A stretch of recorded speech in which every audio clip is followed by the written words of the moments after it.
Greetings, Planeswalkers. It's Chris, aka NAS, with Commander the Gathering. I hope everything is going well with you and you're taking care of yourselves and the ones you love. Adventurers, bears, friends, fellow Planeswalkers, here we are again with FNM with NAS, where I go through my decks. Old Bearby and I have been at it for 10 episodes now, and I hope you have been enjoying the videos. Please let me know your thoughts below if you have any. If you have been enjoying the game thus far, pick a number and I'll throw it in with Old Bearby and Tommy's lot. Get in on the fun. Speaking of Old Bearby, bored or have a high bar for quality? Check out more nerd, geek, gamer content at Old Bearby's channel. When you get there, go and click this little red subscribe thingy, and then its little friend, the bell thingy right here, and select to be notified, and you can be notified when he releases a new video. His content has a lot more quality and it's a lot of fun. Bearby and his brother Old Tommy Bear explore gaming, memes, movies, pop culture, music, book readings, in shorts, streams, and a myriad of other amazing and well put together content. I hear he even plays Skyrim and Magic the Gathering. So share some love, tell him Nas said hi. So it is Friday and this is Friday Night Magic number 10. So far we have done Scorpion God, which was deck number 6, Scarab God, number 7, Admiral Becket Brass, number 11, number 40, Kamahl, Fist of Krosa. I'll switch mid-list. Number 1, Unesh, number 57, Edgar Markov, number 62, Firesong and Sunspeaker, number 59, Morophon, and number 3, Mizzix. Pleasantries and the such aside, and out of the way, back into Bolas's Citadel we go. And if you are privy to anything Bolas, you'd know that after Scarab God and Scorpion God, the following will be Locust God, or as I call him, Loc Dog. He was actually the first god I ever pulled. Very straightforward, this deck is about me drawing lots of cards and overwhelming you with bugs. I enjoyed this deck because, as mentioned, with it being my first god that I've ever pulled, it was the first one I made with the god as the commander, and it performed amazingly well. Of these 3 Bolas God decks of mine, I think this one is the most lethal and less thematically flavored and focused. Scorpion God is functional and mainly flavorful and fun, leaning heavily into the god theme. Scary Gary is the most fun and very functional, but also mildly janky and limited in the capacity of the available Eldrazi that allow me to pull cards from exile and interact with them. With Loc Dog, there are so many options, and even as I look now, I want to change and tweak little things, but they're at what I call the saturation point. To me, the saturation point means that without scrapping the entire deck and starting completely anew, the foundation and the guts of this deck are as is. Any changes will be simply adjusting after playing, or if an obvious bomb comes out that needs to get slotted in. When I talk about playtesting, it's perhaps when I play it, it has too much ramp, too much artifact support, and not enough card draw, or the opposite, perhaps. So as I've not played this iteration yet, it's likely to sit idle, as most of my decks do, and until playing or getting ready for an update for a video, I don't adjust decks often, but I'm going to try to start doing that a little more actively.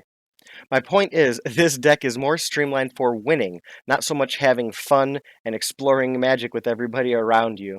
You'll see more of these decks as I start doing more of these videos, ones geared for not what I call competitive Magic, but more competitive Magic in a group.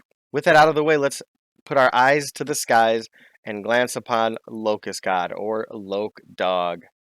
He is a 4/4 god with flying and the following 3 other abilities. When you draw a card, you create a 1/1 red and blue flying insect with haste. You can tap 2 generic mana along with a blue and a red to draw and ditch, or draw a card and discard a card. Fourth and finally, like all of these Bolas gods, they go to your hand if they die at the end step on any turn. This is an Is It deck, and it focuses on card draw, which tends to be blue. So this deck is by nature a spell slinger deck. As I went through and updated it, it became more so, and this got me thinking. In the future, I may upload the deck lists before and then screenshot it. Then after I do the video and all of that, readjust it, and then do a video comparing them perhaps, or just keep them up there for comparison or for my own knowledge. I don't know. And it sounds like more work to me, but my brain loves that kind of information, seeing the before and after, and then seeing perhaps how they perform, so I may just do it anyway. So as we step inside the swarm, let's take a look, per usual, at lands first.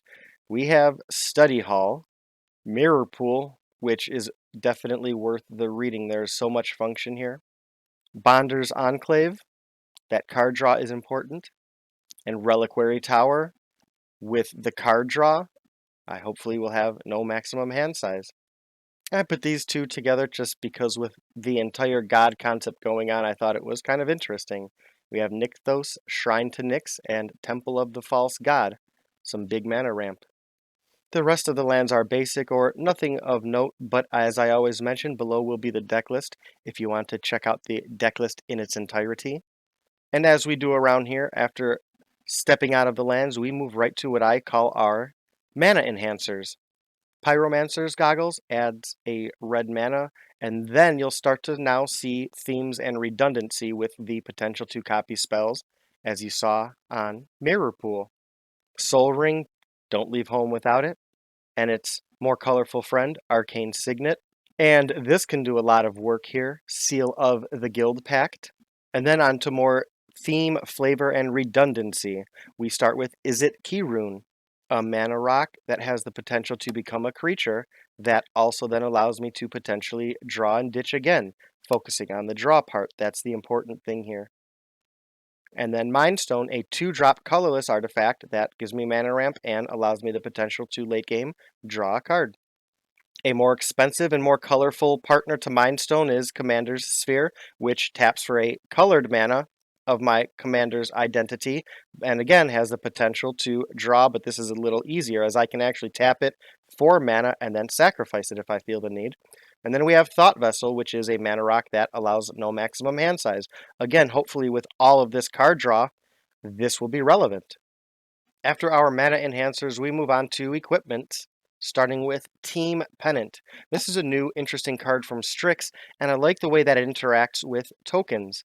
If you cheat a little bit, and obviously if you know anything about Locust God, if you look to the bottom right, you'll see a token theme start here.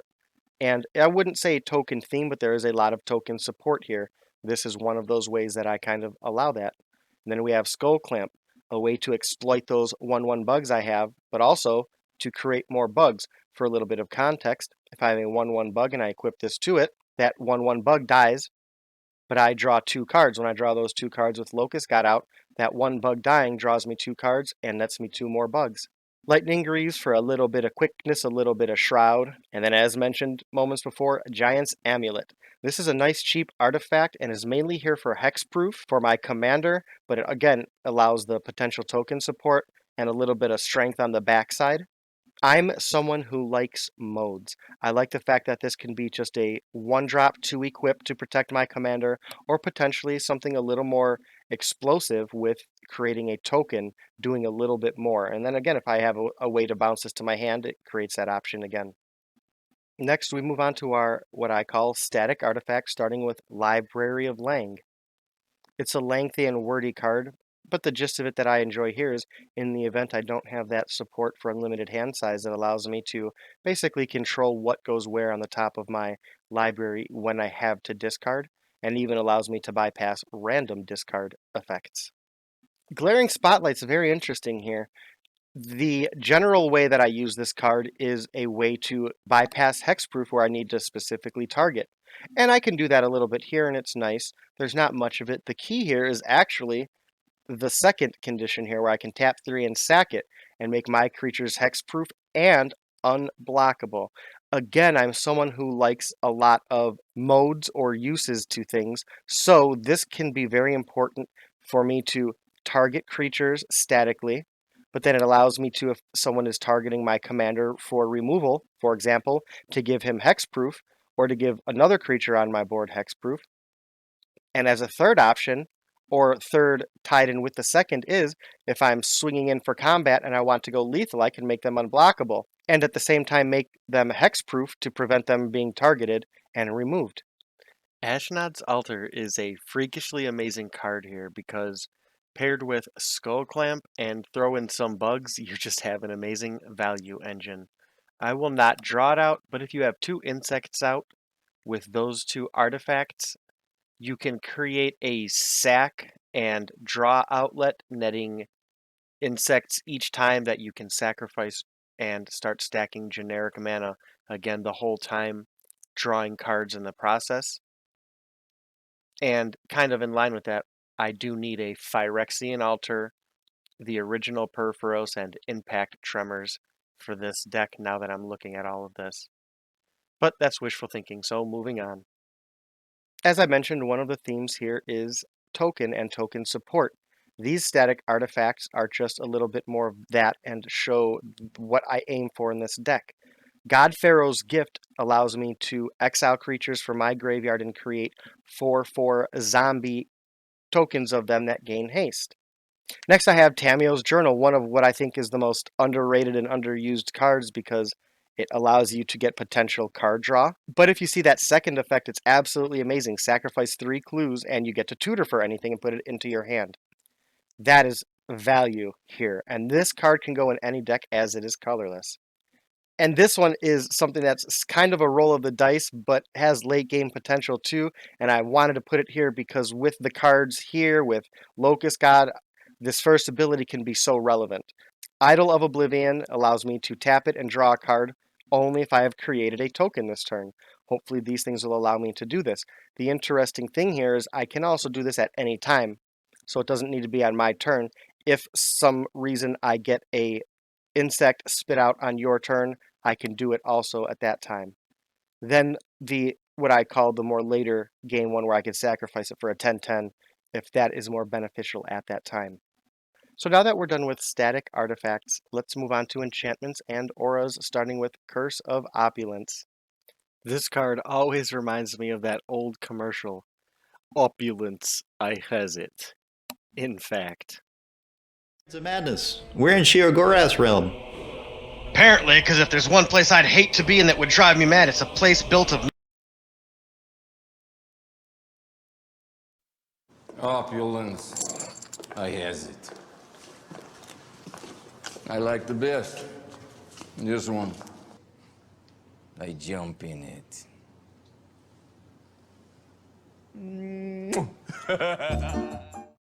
Curse of Opulence is an amazing card because it generates value for 1 mana. In this deck specifically, it's great because it supports tokens and allows me potentially to trigger Idol of Oblivion again. But in this deck, it also promotes attacking other players, aka not attacking me and giving me time to set up. Molten Echoes is another beautiful red card in this deck. It can be explosive with lots of bugs, lots of sacking, and lots of card draw. Again, meshing well with Idol of Oblivion. Opposition is the blue side of the enchantment house and a totally different form of interaction because it's so much more political and there's a lot more potential here. Tap an untapped creature you control to tap a target artifact, creature, or land.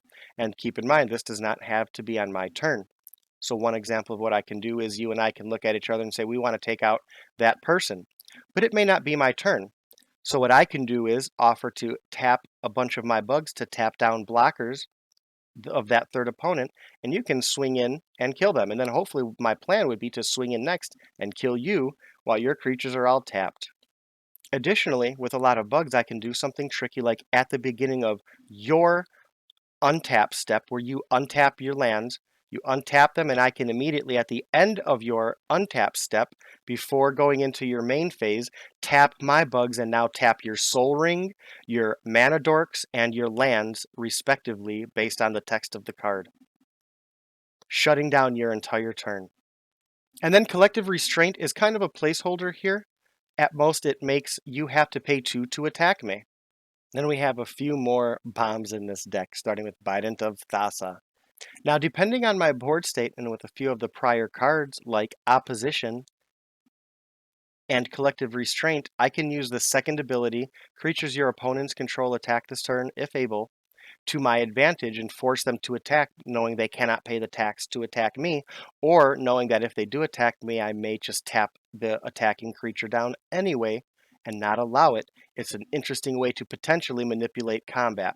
But the key here is the first part. Whenever a creature you control deals combat damage to a player, you may draw a card. So if I have 6 bugs swing in and deal damage, I then get 6 card draws and 6 more bugs. And that's where things start to get interesting with things like Warstorm Surge.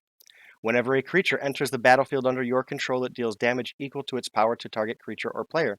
So now if I have this out, as those bugs start spitting out, I'm going to start dinging anything on the board and players. Couple that with what we call Sunbird's Winvocation, things just get crazy. Because whenever I cast a spell from my hand, I reveal the top X cards, and you can just read the rest. The point here is that's an explosive card. Then you pair it with this card, which I found amazing because it's so on theme anyway with what it does in this deck, the picture of it and the flavor text. It was just 10 out of 10, must include. Swarm Intelligence. If I could put a perfect turn in play here, it would involve all of these together. So now that all those things that stay on the board are done, let's go on to our spells, because this is a spell slinger deck. Let's start this time with sorceries, the slower side of the house. We start with Ironcrag Feet, Rousing Refrain, and Brass's Bounty.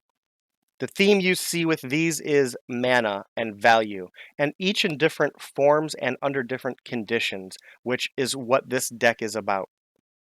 And the last of the 2 sorceries, but these are both game changers here, potentially closers. Invoke the Firemind, which allows me to draw X cards, which gets me a bunch of bugs, or if I just want to deal that direct damage, I can do that by doing the second part of it, dealing X damage to your face. The potential here is if I have a bunch of bugs in Ashnod's Altar, I can just sack them and pump up that X part, whether I'm getting more bugs or dealing that damage. Teleportal is a game ender in a different way in that if I already have my bugs out, I can now give all of them +1/+0 and make them unblockable and overload that. So for 5 mana, if I have 10 bugs, I can now have 10 bugs swinging for 20 damage that's unblockable. I want to focus on this set of 3 cards because there are so many different ways to interact here. But the important thing is that I can copy Firemind's Foresight and do that card twice. That's just a bomb, and you'll see why as these instants start coming up. But I love the blue and red difference here, that Twincast and Increasing Vengeance in a way do the same thing, but they do it different. Blue is generally a lot more focused and precise and flexible. Blue allows you to target an instant or sorcery spell and choose a new target for a copy of it. That can be any spell. That can be your spell or my spell, whatever. Now, red, Increasing Vengeance, allows you to copy a spell you control, but now it has a lot more stuff that can potentially do, like copying it if it was out of the graveyard an additional time and having the option to flash it back. I find these cards so amazing in the way they all interact. So with the top 2, I could clone the second spell and start fishing for the cards that you see coming up. And additionally, if I'm simply playing Firemind's Foresight, I can fish for one of the 2 above displayed cards. Starting with the 1-drops, we have Mystical Tutor.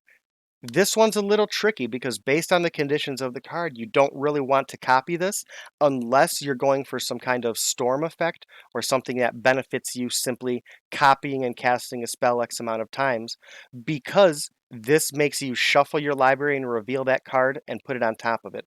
So for each copy of the spell, you would simply do it and shuffle it away until the last one resolves, because you don't draw that card until that whole string of copies takes place. It doesn't go into your hand, it puts it on top. Turn Aside is one of the trickiest blue cards in the deck because it's a 1-drop blue counter. Generally speaking, people look for 2 mana when they're expecting a counter spell. So if you see only 1 blue mana open and figure you can now target my commander or some other piece of my established board, I can use this to counter that spell, and that's just a blast. And speaking of blasts, Dynacharge is the next card. It's similar to Teleportal, aside from it lacks the unblockable element, but gives a little bit more of a power buff. And additionally, this is at instant speed. And then an oldie but a goodie, and from a Fallen Empire set, oh man, High Tide. Again, the potential for a lot of mana here to do lots of things. So with those 1-drops out of the way, now here we have the 2-drops, starting with Shatter.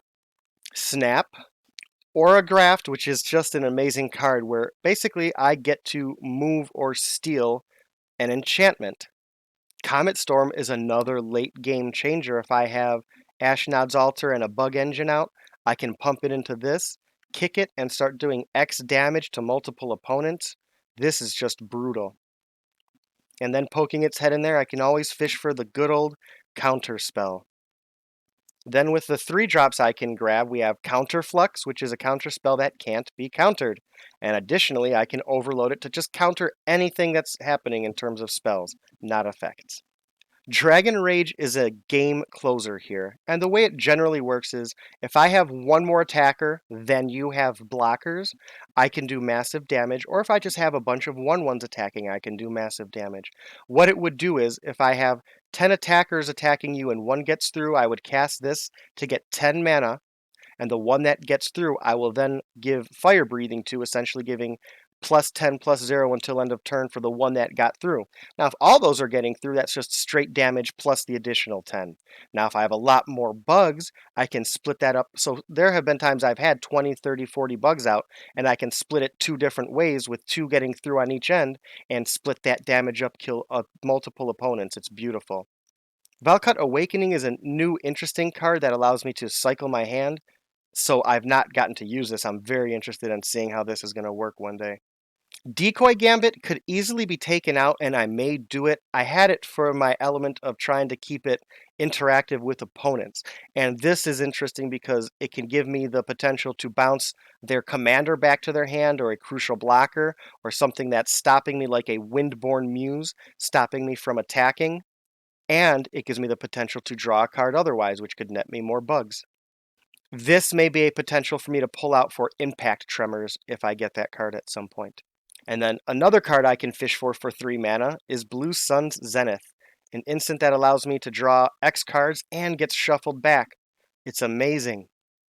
Outside of the cards that could be pulled, and the only 5-drops, because I just noticed we don't have any 4, we have Mystic Confluence and Perplexing Test. Mystic Confluence is amazing in this deck because it allows me to potentially counter if it's relevant, or to potentially bounce a creature. That could be my own if I want the Enter the Battlefield ability, or if I want to save my commander from getting stolen or targeted, or I could draw a card. And each of those I can do 1 time respectively, or I can do 2 in 1, I can do all 3. If I want the card draw and the bugs, I can just do 3 modes of drawing the card. If I want to make sure one of your spells gets countered, I can do the first mode to counter it unless you pay 3 separate times, knowing you can only perhaps pay 7 or 8. If I know I can counter your spell for 2, because you're tapped out, and then perhaps draw 2 cards, or bounce your creature and draw a card, those are all the flexible things this allows at instant speed. And as you will see, and as you have seen, this can be copied potentially. Perplexing Test is perplexing to say. That was a mouthful. I'm going to specifically leave that there just because I found it funny. But this is awesome because, again, it could be copied. Not that I would want to, because the point is, this allows me the flexibility to only leave my tokens on the board, which can be devastating because they're flyers. Most other tokens are not. So it would leave all the tokens out, and I could just fly over them with the spells you've seen already to pump them up, or just do straight damage and net me cards with Bident of Thassa. Or what I can do is, again, if someone, for example, targets to steal or destroy my commander, I can bounce him back to my hand with the creature that are not tokens. That will also upset the person who then targeted my commander because, as a byproduct, all of their non-token creatures are going to get bounced as a byproduct of targeting my commander in the first place. Now on to the summon spells. Starting with two of the more interesting cards that make this deck crazy. We have Bloodline Pretender and Metallic Mimic, both shapeshifters. I believe Bloodline Pretender made an appearance in another one, but I do not believe Metallic Mimic has. I wanted to take the time to highlight these because they're so similar but interact so differently. Bloodline Pretender, for example, I can cast out, and I'm assuming I'm going to pick insects because that's going to pump him up as every insect enters the battlefield. He's going to get a counter on himself. Metallic Mimic, on the other hand, is a little bit different. If I get this early game, I may want to select wizards because, as you will see as we go through, there are a lot of wizards in this deck. If I put her out late game, what I would likely do would put insects as the listed type because I would want my bugs to get a little bit bigger as they enter the battlefield. But one interesting thing is both of these are both a wizard and an insect at the same time, so they would net both benefits. I just think that's really neat the way these interact with the deck so similarly but so differently. Now, if we selected wizards, let's see what we have in store a little bit. Here we have whirlpools, we have warriors, we have wheels, we have wizards, we have it all here. We have the Whirlpool Warrior. A lot to read there, but it involves me drawing a lot of cards. And then it has the additional benefit of potentially allowing me to sacrifice it without tapping and at any speed to do the same again.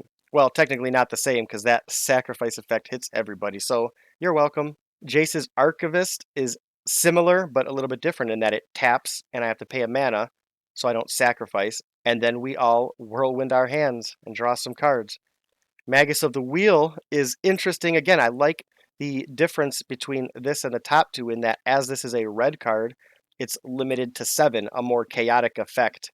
Again, more wizards. We have Goblin Electromancer. This is an awesome card in this deck because it reduces instant and sorcery spells. Archmage Emeritus is an awesome card here. Just whenever I cast or copy a spell that is an instant or sorcerer, I draw a card. So hopefully this can net me a lot of value here. And again, it's a wizard, so if I have that wizard option, it's doing value there. Curiosity Crafter is just an amazing new card here. It fits flawlessly. It's a flying 3/3 bird wizard. Its second ability says I have no maximum hand size, which in this deck is already relevant, but it's complemented because the third ability says when a creature token I control deals combat damage to a player, I draw a card. So if I don't have any cards in hand when this guy comes out, if he's my last in hand, I can hopefully swing with all my bugs, draw cards, and net me more bugs. Now we can move past wizards, at least for a moment, and just get to more absolute function here. Let's start with Psychosis Crawler, a 5-drop artifact horror that has a power and toughness equal to the amount of cards I have in hand. That's relevant because hopefully that's like a 10-10 or a 20-20 at that point. But its second ability is even better because it says whenever I draw a card, each opponent loses 1 life. So as I start drawing cards, I'm going to start draining everybody on the board. Mnemonic Wall is just a classic 5-drop defender that allows me to return an instant or sorcery back to my hand as it enters the battlefield. Hellrider can be another game ender here because just by existing on the battlefield, if I attack with 15 bugs before combat, before anything is pumped, anything resolves, the moment I attack with them, Hellrider will deal 15 damage to that player. So that's just can be another game changer. Body of Knowledge is a new card, and I can't wait to see how this interacts. There's a ton of wording there, so enjoy the read. I'll give you a moment, but yeah, I just can't wait to have this happen, especially with Psychosis Crawler. And the point there is that you are put in the position of blocking him and allowing me to draw cards, or just letting all that massive damage get through. Last, we have 2 more wizards. That is just relevant because of the cards mentioned on the front end. But there's a lot to unpack here. Mistcaller is a very conditional card, and a lot of players don't like that conditional nature of cards.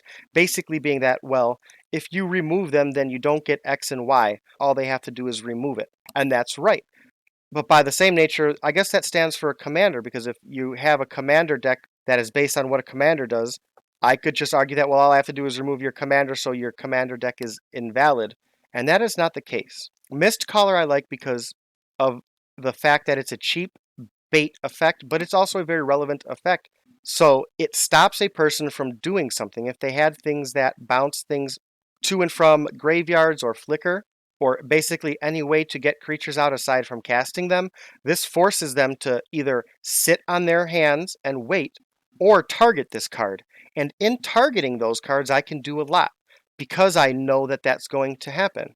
One example is an amazing card, Kiru's Spell Snatcher. I can pay 3 to morph it and wait. So with these two cards out, I know you're likely going to cast a spell and target Mistcaller, or cast a spell that removes Mistcaller. So either with one of the counter spells I may have in my hand, or with a tricky card like this, I may do it waiting. I may sit on 1 mana and have Turn Aside in my hand knowing you're going to target this. Or I may be sitting on Kiru's Spell Snatcher and wait for you to cast that card and steal it knowing I can now use it when I want to. The condition of a card can be an advantage to you because the fact that you know it doing so much means that player has to remove it. That means you can now start to say, what am I going to do and how am I going to react when I know they did this and I set it up knowingly? You can simply counter the spell and tax them, or do something a little more expensive and snatch that spell and use it against them later. This is one of the ways I like to use my weaknesses to my advantage, or use specifically a card's weakness to your advantage. So this deck was very complex, it's very fun, it's very efficient, and I just wanted to highlight here the cards that span across so many things. Ice Age, Khans of Tarkir, Gatecrash, Kaldheim, Amonkhet, Commanders 19.